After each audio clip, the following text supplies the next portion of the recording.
I come to the garden alone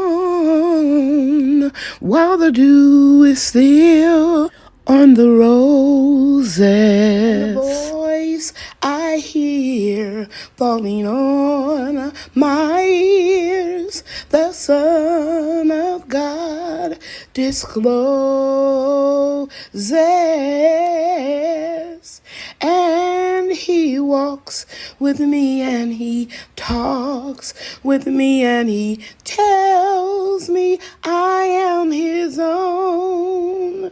And the joy we share as we tarry there, none other has ever known. Hey everybody, Lady Cheryl here. Welcome to my YouTube channel. Today we're going to show you how we're going to weatherize or prepare for really hot conditions by adding extra mulch and extra watering. Okay, let's get started. Okay guys, I am watering the food forest. It's going to be 101 today with a higher heat index. And as I got close to my brown turkey fig tree, I discovered this, and I want to share it with you. These are either squash bug or stink bug eggs. I will not put this in the compost. I'm going to put this in the trash. If you see anything like this, just know it's going to either be squash bugs or stink bugs or tree hoppers. They're not good. Okay? Aphids look a little bit different, and you don't want those either. I'm watering. I'm always observant. I get up close because I'm nearsighted, and I'm observant of the leaves, the top of the leaves, and the underside of the leaves when I'm standing in one place for any amount of time.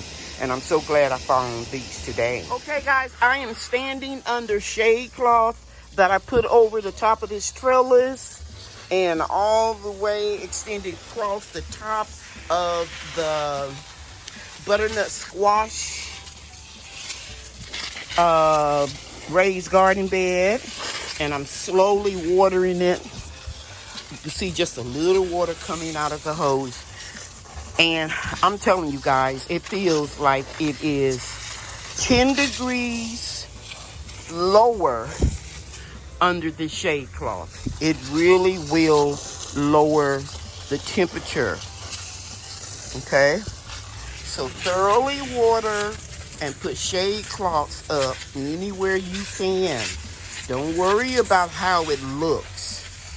You know, it's not about a pretty garden to me. It's about a productive garden.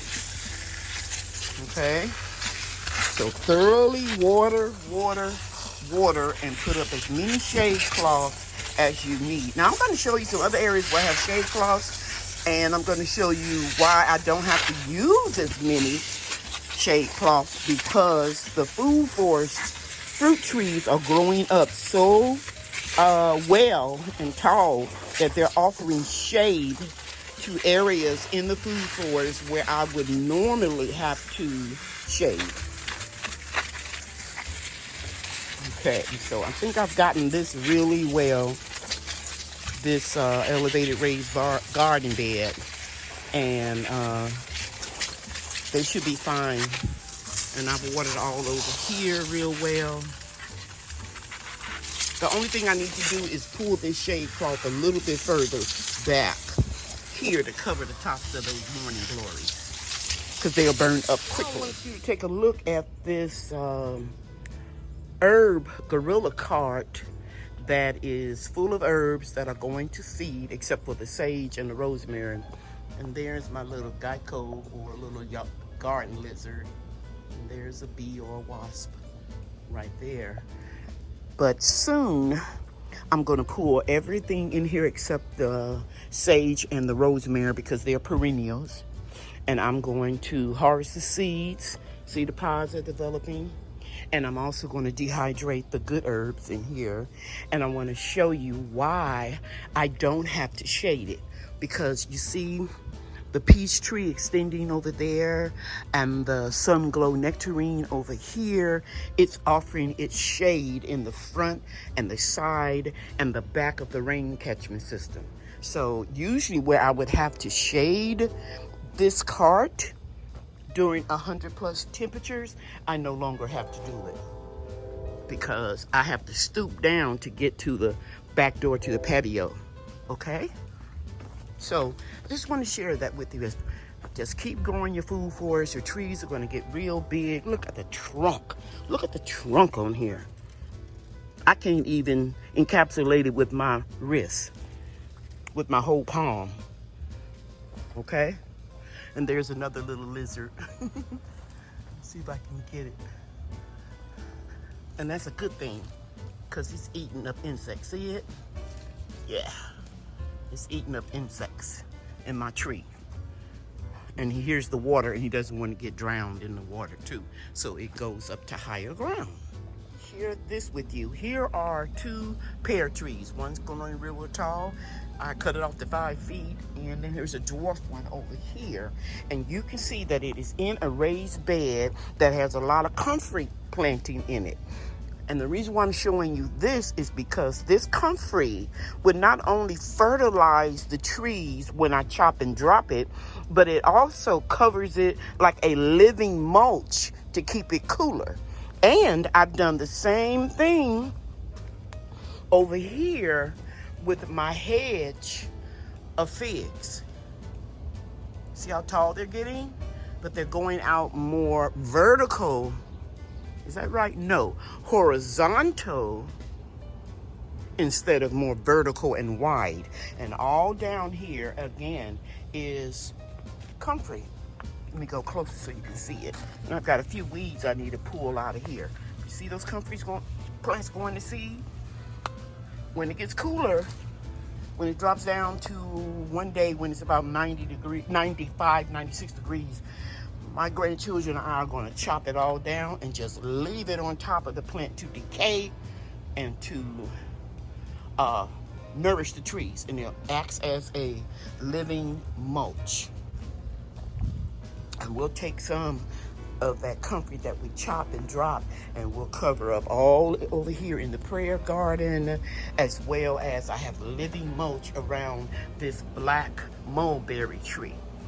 And it offers a lot of shade to my banana plants. Now, I know a lot of people think you don't have to have shade to banana plants, but when it gets to a heat index of about 110, you're gonna wish you had a little shade because they're gonna droop no matter how much water you give them. I've learned that the 6 years that I've been growing them, and I'm going to move this umbrella, and I see I'm gonna have to be careful.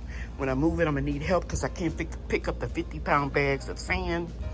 And I'm gonna put this in another area of the food forest. But when I said I had to be careful, I just noticed a wasp go up in there. So it's probably a nest. So I will spray it real good when it's time for me to have my son come over and help me move that, or my son-in-law.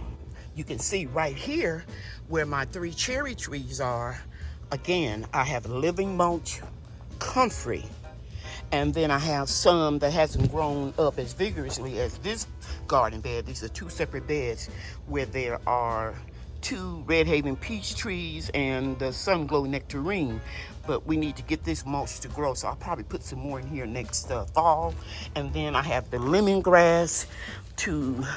This is the tree that gets the most insect damage. And you can see the nectarines. We got a lot of them here. We lost a lot, but we got, a nice amount still growing. And I put this lemongrass here to try to deter some of the insects. And so far, it has worked. Okay, because this lemongrass, I grow it and bring it in the patio after I harvest it all during the winter. And I usually put it on my patio to make me comfortable. But something told me to leave it here this year, and I'm so glad that I did. Here's another area that I would normally mulch heavily, because these are noble muscadines, first year that they've been here. And you can see I have a lot of comfrey planted in front of them. And eventually it'll be some more comfrey surrounding this American persimmon. It's called Yates. And then over there I have my Fuyu persimmon. It's a beast. And I'm gonna put comfrey all around here in the fall. It'll join in here. Okay. Here is the Texas Star Hibiscus in this raised garden bed. It doesn't need to be mulched because it is very drought and heat tolerant, but I have a lot of mint in that bed along with new plants to keep it a little bit cooler. And then you can see the plum tree right there extending over it. The American persimmon tree right there is extending over it, and right behind it are cherry trees. So I usually will cover up the strawberries right here with shade cloth. I'm gonna see how they take the temperature today, and if they start looking, the leaves start turning reddish because of the heat, then I will cover these hoops. Pull the onions and go ahead on and cover them up. But I think they'll be fine. If you haven't already, please subscribe to my channel, hit that like button, and make sure you turn on the notifications so that you can be the first to see my videos. Thank you all so much. You know that I love you, and God loves you too. Bye now. Bria and I are getting this order ready so that we can ship it.